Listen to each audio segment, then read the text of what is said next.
So we are running this outpatient department and we come across this particular senile patient or an old age patient which basically presents to you with a history of blurring of vision that started off with the central vision affected foremostly, and then after that the peripheral vision was also involved in this blurring of vision. The onset of this particular case or these particular symptoms is going to be quite gradual, and then it is going to be a chronic pattern that is seen in these particular patients. What is the foremost diagnosis that can come up to your mind? It is basically the cataract formation. That is the first and the foremost significance of this particular history. Why? Because mostly the gradual onset, the chronicity of the plan or the chronicity of the disease is the highlight, and then the central vision affected. After that, the peripheral vision is involved. So this is the basic, or this is the typical pattern that is seen in the patients who are suffering from the cataract formation. What are the particular pathophysiological bases behind this particular gradual onset or the blurring of the vision, which, if left untreated, even it can result in the blindness or the complete or the total loss of vision in this particular patient?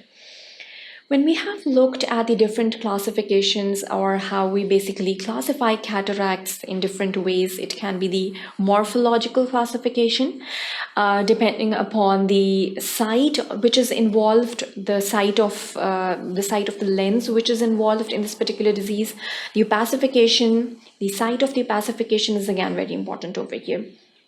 Then when we move on, we see that there are these different types of nuclear cataracts. We have the cortical, equatorial cataracts as well. We have the subcortical cataracts, so it can be the anterior or the posterior subcortical cataracts depending upon the site which is involved in a particular patient. Then we have the classification which is based on the maturity of the cataract. When we look at the maturity of the cataracts, we basically mean how much percentage of the lens is involved in this particular opacification. It can be an immature cataract, which is just involving the nuclear or the central area.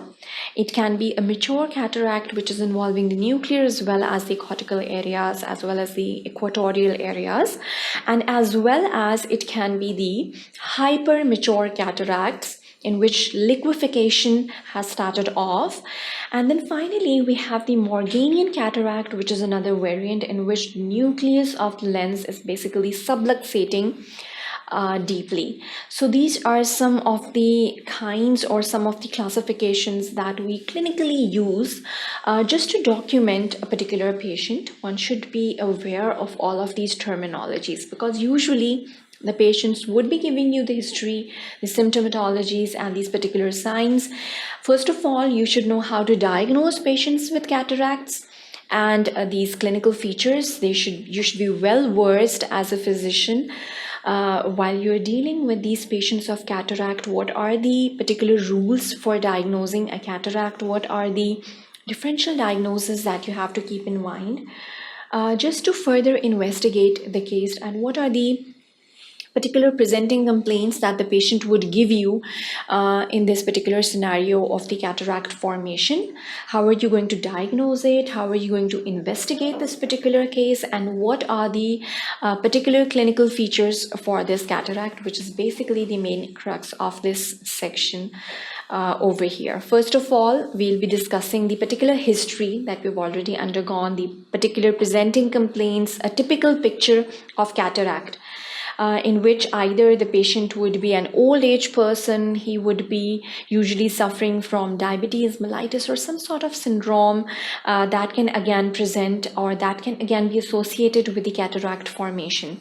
So these are the particular clinical features that we're going to discuss over here. And then finally, the examination findings will also, the P findings will also be discussed over here.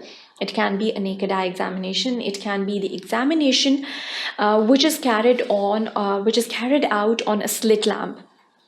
under the proper exposure of the light. So these are the particular findings that we're going to see. What are the particular findings that we're going to find in a patient who is particularly suffering from this cataract formation? Then the red reflex is again very important, and we'll be discussing that over here in this second section as well. So the red reflex is a normal phenomena that is seen in every individual. When you throw that particular ophthalmoscopic light, you see that red reflex due to that presence of the normal lens which is present, which can be seen through the pupils. So this is usually absent in patients of the cataracts. So these are the particular findings that we'll be discussing of in this very second section. That is basically going to help you diagnose the patients of cataract and then also treat them accordingly.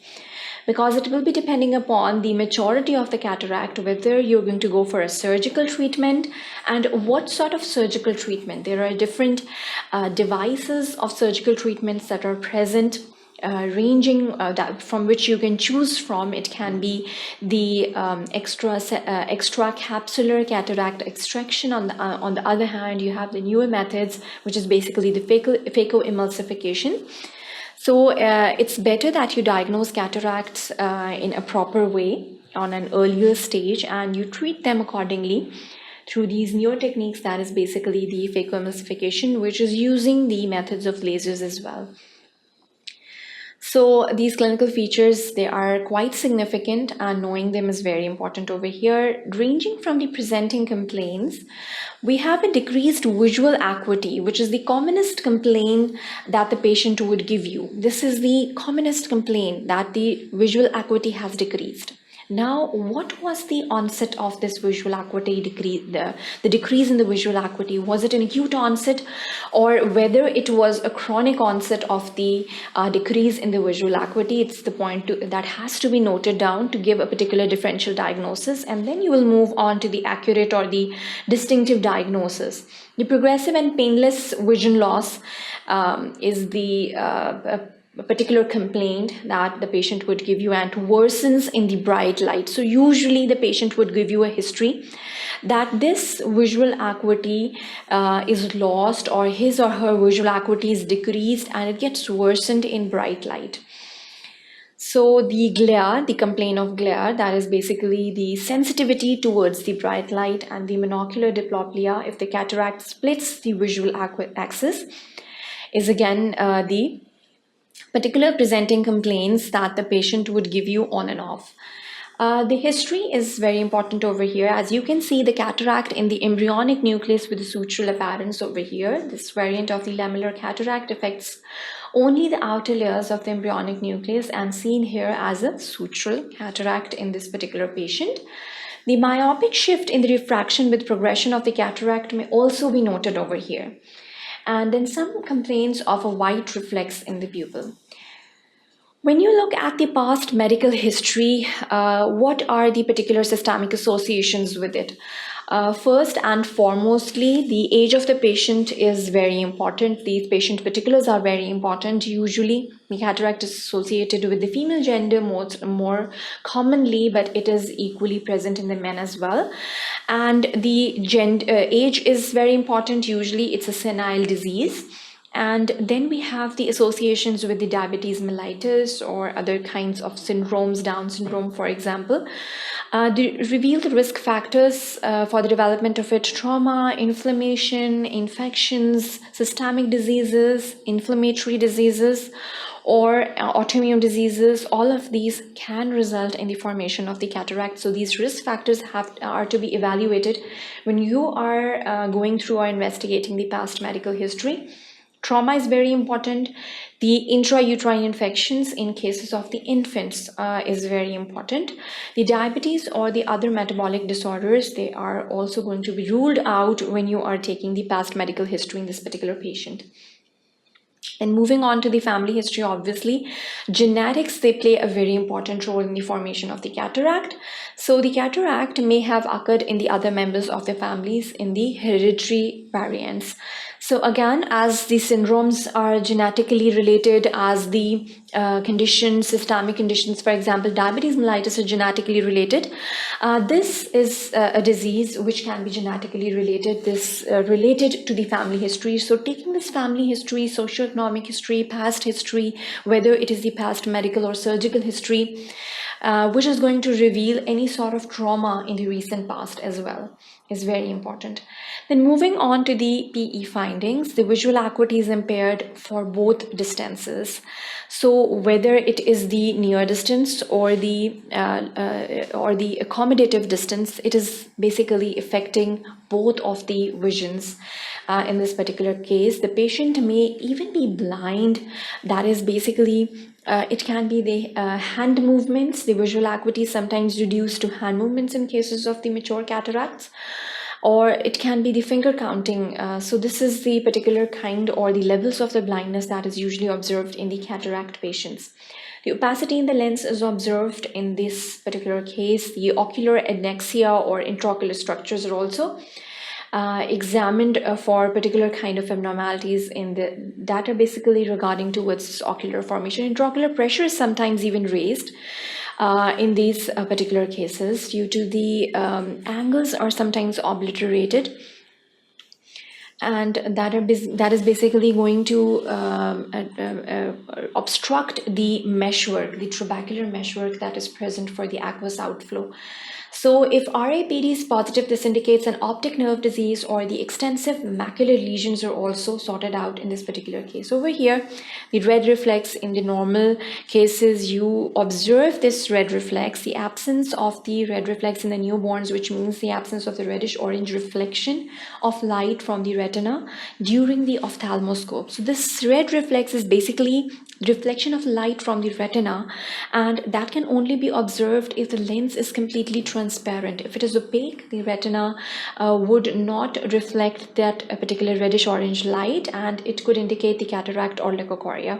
So both of these conditions, they basically are going to cause the opacification of the lens. So even in cataract, in patients of cataract, this particular reddish orange red reflex, that is a normal sign, is absent in these particular cases. This is the eyes showing the normal red reflex in both of the eyes. Then we have the unequal refraction that is present in the second picture. And then we have the red reflex is completely absent when the lens is opaque, or that is basically not letting that particular light to pass through it. The light from the ophthalmoscope is not being permitted to pass through the lens, so the reflection cannot be seen of the retina. So this is basically a particular sign that is seen in the patients who are suffering from the cataract formation. The treatment for the cataract formation, obviously, it lies upon the underlying causative agent that is basically resulting in the formation of this opacification of the lens.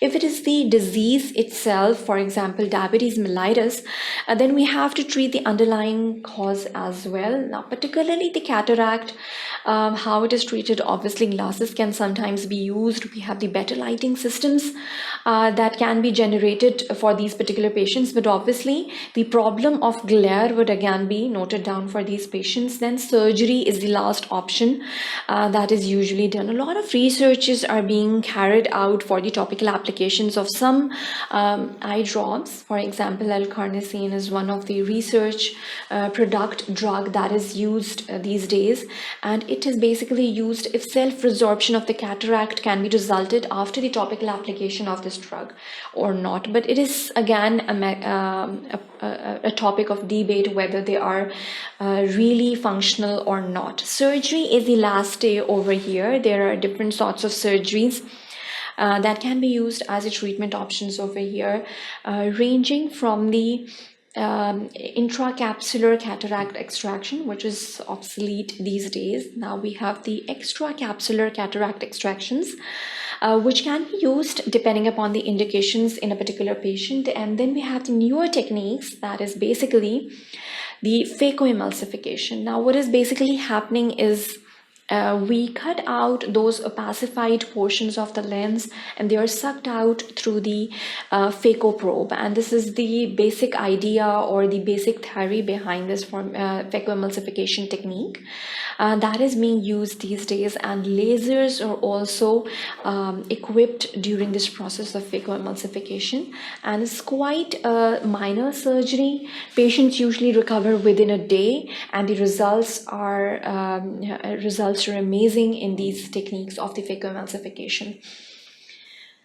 So these are the techniques that are used: phacoemulsification, extracapsular cataract extractions, and intracapsular cataract extractions that are not performed these days. Now, what are the aims of treatment when we are treating these patients of cataract? First of all, to improve the vision, to improve the lifestyle or the quality of life in a patient who is suffering from cataract. Obviously, to improve the vision of the patient, to increase the mobility and independence in the patient, because usually these are the old age patients and we want them to be independent and mobile as well, relief from the fear of going blind.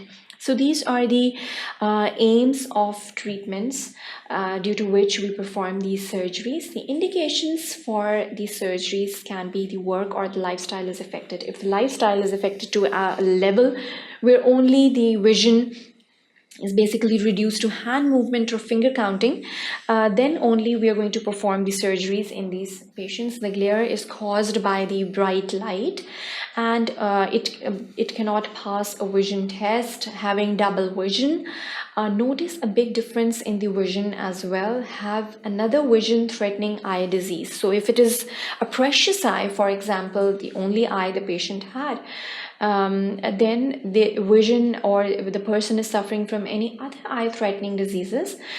These are basically the indications towards performing surgeries in these particular patients.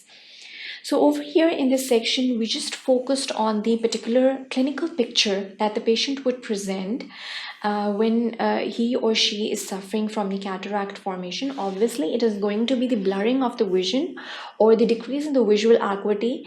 But what is the designing of this complete decrease in the visual acuity? Whether it is of a chronic onset, acute onset, it's again very important. These questions are to be asked and put forth just to get a particular differential diagnosis in a patient, and then we get to conclusion whether he or she is suffering from the cataract or not, and what type of cataract. That is again going to be diagnosed on the clinical examination over here. So that is the end of this section. Thank you for watching sqadia.com.